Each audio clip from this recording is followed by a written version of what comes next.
From our studio in Georgetown, this is the TV Delmarva Channel 14 News at 4. Good day, Delmarva. Reporter Rob Petrie here for TV Delmarva Channel 14 News. Straight ahead, we hear from a Dagsboro woman who is speaking out after she purchased a puppy from a private breeder, only to find out that it was severely ill with a bacterial infection that infected a relative who had to be hospitalized. And a death investigation is underway in Seaford after a man's body was found lying in a ditch near a burning vehicle. These stories and more on the way, but weather first with Hunter out.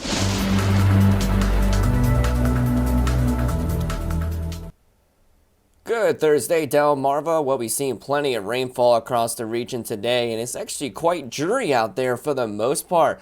But even taking a live look outside of North Ocean City, Maryland, you can't really see much of anything. We got the foggy conditions, a little bit of some low ceilings, and we're still dealing with that rainfall, especially throughout much of this afternoon and evening. Currently, 53 degrees in North Ocean City. And take a look at some satellite and radar. You can see the upper level low churning just to the east of Virginia Beach. And we're starting to see a little bit of a break in that precipitation now, with the bulk of it just east of Washington, D.C. But that will begin to rotate back around in the next couple of hours, and we should be seeing the return of some scattered showers. But the good news is we will get a little bit of a break once we get into the daytime hours on Friday. Let's have a look at some temperatures across the region at this time. Currently 58 degrees in Georgetown, 61 in Salisbury, 63 for Pocomoke City, 58 for Easton, 57 for Centreville and Dover, and currently 58 degrees up north in Wilmington and Newark at this time. We're seeing some pretty humid dew points at this hour. Currently, dew points sitting at 60 in Pocomoke City, 59 in Salisbury, and 57 in Georgetown. But no surprise with the fog in the area and as well as the rain showers. Take a look at the winds. Sustained anywhere between from the northeast, 5 to 10 miles per hour, with the strongest right along the immediate coast.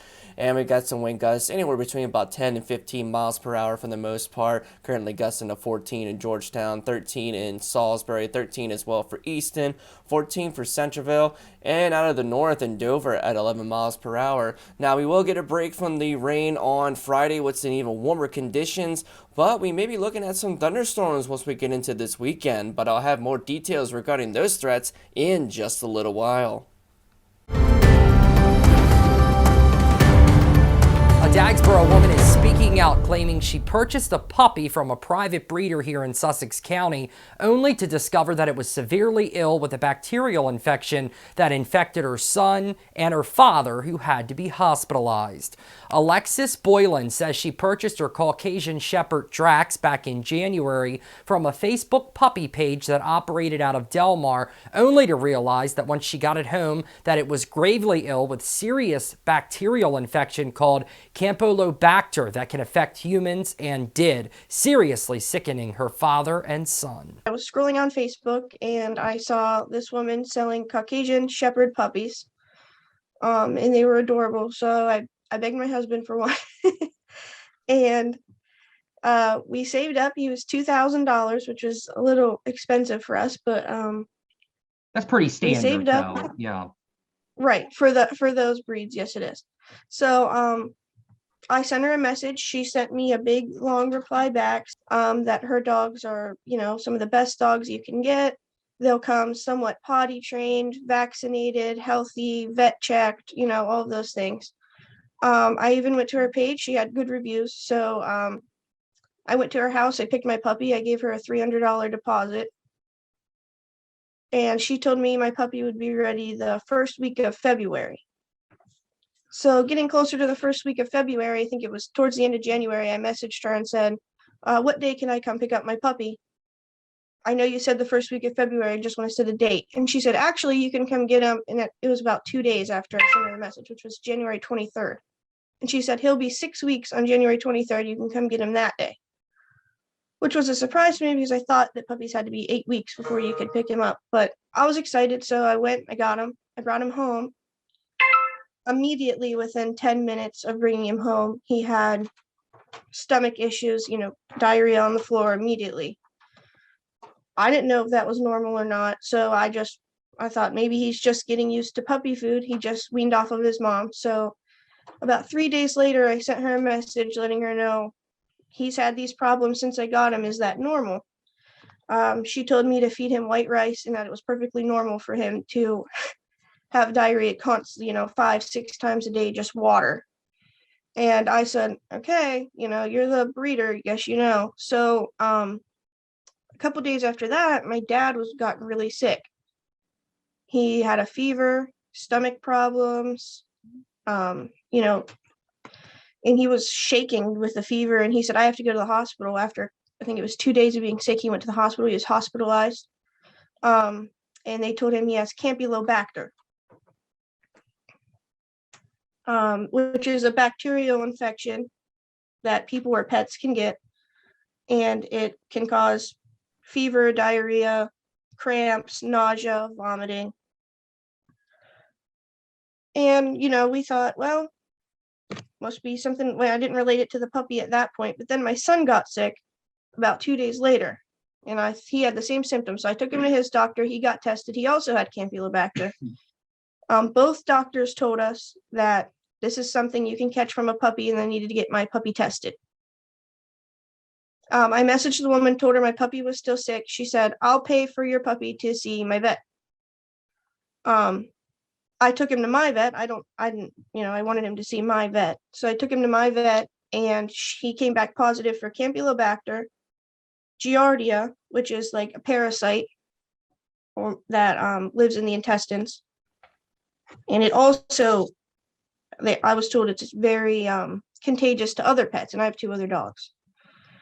And she told me that he had the worst case of hookworm she's ever seen. Alexis says she reached out to the breeders who sold her the puppy, who denied that the puppy was sick from their litter and eventually blocked her. I messaged the woman, let her know exactly what happened. And I said, you told me you'd pay for him to see a vet. I had to take him to my vet. Here's the bills. And she said, well, he didn't get it from here. And I said, well, he's been sick since I got him. And my pets, I've never been sick. They're perfectly fine. She said, well, I'll message the other people who bought the puppies and see if their dogs are sick. And I said, okay. About a week later, didn't hear anything. So I said, excuse me, I just want to get this situation addressed. My dog's sick. He's still sick. I'm up $700 in vet bills now. I have to quarantine my animals. I was told that Giardia can live in your yard for 7 weeks. So you can't let your dogs back into your yard for 7 weeks, which causes a problem. She told me she would get her dogs tested and let me know. About 2 weeks later, still no answer. Now, we were able to track down the breeder who sold her the puppy, who refused to do an interview and vehemently denied that the puppy was sick when they sold it. Now, the breeders in question, by their own admission, do not have a license to breed and sell here in the state of Delaware. We'll have more on this story and the full interview with Alexis on the Reporters Weekly this coming Saturday at 9 a.m. here on TV Delmarva. Meanwhile, a death investigation is underway in Seaford after a man's body was found lying in a ditch near a burning vehicle. According to Delaware State Police, the incident occurred shortly before 7 a.m. Wednesday as troopers responded to reports of a vehicle fire on a property in the 10,000th block of Airport Road in Seaford. When police arrived, they spotted a vehicle fully engulfed in flames. Troopers located the body of a 54-year-old Seaford man in a nearby ditch. The victim was turned over to the Division of Forensic Science for an autopsy. His name is being withheld at this time, pending notification of next of kin. Well, as a thank you to our supporters, we're giving away a Roku Premier 4K streaming player so you can watch TV Delmarva on your own TV. Fill in a short form on our website for your chance to win. The winner will be announced March 18th during a Facebook Live broadcast on TV Delmarva's Facebook page. Now, you'll have until Friday afternoon to enter, so be sure to head to our website right now, tvdelmarva.com, and enter for your chance to win a brand new Roku Premier 4K streaming player. Good luck, and may the odds be ever in your favor. Coming up, we remember the late Delaware Supreme Court Justice Randy J. Holland, who passed away this week. More details coming up. Don't go away. Well, the Supreme Court is mourning the loss of retired Justice Randy J. Holland, the youngest member ever appointed to the Supreme Court in the history of the state.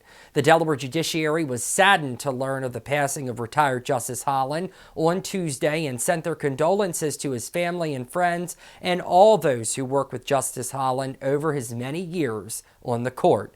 Governor Carney issued the following statement saying, quote, "Justice Holland made his mark in our history books by serving on Delaware's highest court longer than anyone else. He was a thoughtful, model jurist and will be greatly missed. Tracy and I are praying for Justice Holland's family and his many friends across our state during this difficult time." Justice Holland was appointed and then reappointed to the Delaware Supreme Court by 3 different governors and served with 4 different chief justices during his tenure on the bench. Well, it's looking like we're in store for scattered showers and milder conditions tonight as we get a preview of your pinpoint weather forecast with Hunter Alton. The dreary weather will continue throughout the evening hours as our upper level low slowly pushes off towards the northeast. We will get a short break from the wet weather going into the daytime hours on Friday, but that will be shortly eclipsed by another cold front, which could bring us some thunderstorms on Saturday. When will the wet weather let up? I'll let you know when we come back here on TV Delmarva Channel 14 News.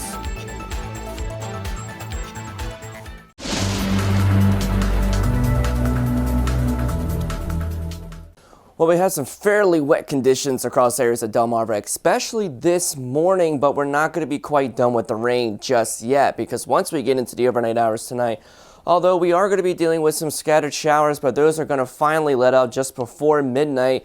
And after midnight, we're going to be decreasing those clouds as well. Still looking at a fairly mild night overall, 48 to 52 degrees. And we got some light winds from the northwest between 5 and 10 miles per hour. And I can show you that with the futurecast for the rest of the overnight hours into the day on Friday. This is 8 o'clock this evening. We have an area of low pressure just off of the coast of New Jersey. We're still getting a little bit of some backside precipitation for areas along the coastal portions of Sussex County and Worcester counties. Temperatures still a little bit on the cooler side in the lower 50s, but once we get into the heart of the overnight hours, we're going to be looking at a little bit of decreasing clouds. Temperatures are going to still be hanging around in the upper 40s to about 50 degrees for the most part. But going into tomorrow morning, we're going to be seeing more in the way to increase in partly cloudy to mostly cloudy skies, waking up to temperatures around 47, 48 degrees here in central Delmarva. But we're going to recover quite nicely once we get into the afternoon hours tomorrow. We're going to be looking at more on the way of sunshine, partly sunny skies, temperatures getting well into the 60s and even some low 70s for some of our inland locations. But by the time we get into the evening hours, we're going to be looking at an increase in the clouds once again from the southwest, still fairly mild once we get to 8 o'clock tomorrow evening with temperatures in the lower 60s. And then once we get into the overnight hours, we're going to be looking at more of the way of clouds and even introducing some rain chances after midnight with temperatures in the lower 50s. Now, Friday overall, we're looking at plenty of sunshine and much warmer temperatures too, 68 to 72 degrees, nice and comfortable out there with some light winds from the southwest between 5 and 10 miles per hour. Take a look at the marine conditions for your Friday, beginning with the Atlantic. We got partly sunny skies, 59 degrees, winds from the south at 10 to 15 miles per hour with seas of around 2 to 4 feet. Take a look at the Delaware Bay. We got partly sunny skies as well. Warmer at 63 degrees. Winds from the south at 5 to 10 miles per hour with seas of less than 1 foot expected. And then the Chesapeake Bay. We got partly sunny skies, 65 degrees. Winds from the south at 5 to 10 miles per hour. And you can expect seas of around 1 foot. Now, going into the overnight hours tomorrow night, like I mentioned, we're going to be increasing those clouds to mostly cloudy skies, and we'll be developing some scattered showers, especially once we get past midnight. With some fairly mild overnight lows too, 50 to 55 degrees, with some light winds from the south between 5 and 10 miles per hour. Now, take a look at that extended outlook though. We're going to be looking at some potentially scattered thunderstorms going into Saturday once a cold front moves closer into the region with temperatures in the lower 70s. We cool down just a little bit going into Sunday with mostly sunny skies and 62 degrees. The start of the work week next week, we're going to warm up just a little bit into the mid-60s with mostly sunny skies. But once we get into the mid portions of next week, we are monitoring yet another storm system driving a cold front through the region, and that's going to be increasing those rain chances as well, with still some fairly mild temperatures getting into the lower 60s. Coming up, the AG's office issues a warning to Delawareans to be aware of scams related to the conflict in Ukraine. More details straight ahead. Keep it here. Well, Attorney General Kathy Jennings is issuing a cautionary advisory for consumers and investors related to the risk of scams, cyber attacks, and investment threats as it pertains to the conflict in Ukraine. Jennings and the Consumer Protection Unit advised Delawareans to be vigilant about scams and fraud in connection with charitable efforts to support the people of Ukraine. Scammers will capitalize on the worst of human suffering to steal and fraudulently obtain money, and the DOJ recommends that all Delawareans exercise diligence against scams associated with and fraudulent solicitations made on behalf of charities claiming to aid the victims of Russia's invasion of Ukraine. Attorney General Jennings and the DOJ's Investor Protection Unit are also cautioning investors and security firms to be wary of increased threats from cyber attacks and potential investment scams due to the escalating conflict over in Ukraine. Weather Classroom is sponsored by No Nonsense Office Machines, committed to providing quality products and services with over 15 years of experience here in Sussex County.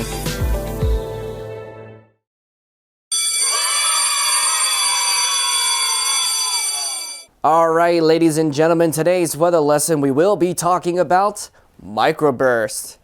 A microburst is a localized column of sinking air or downdraft within a thunderstorm, and is usually less than or about equal to 2.5 miles in diameter.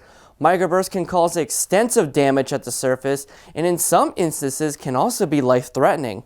There are two primary types of microbursts, one being wet microbursts and two dry microbursts. We're going to be talking about the most common type, which is known as wet microbursts, which are accompanied by significant precipitation and are very common during the summer months here in the United States.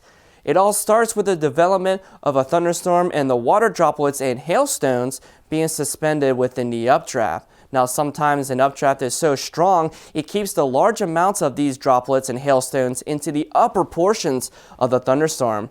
There are many factors that can lead to evaporational cooling and therefore weakening of the updraft.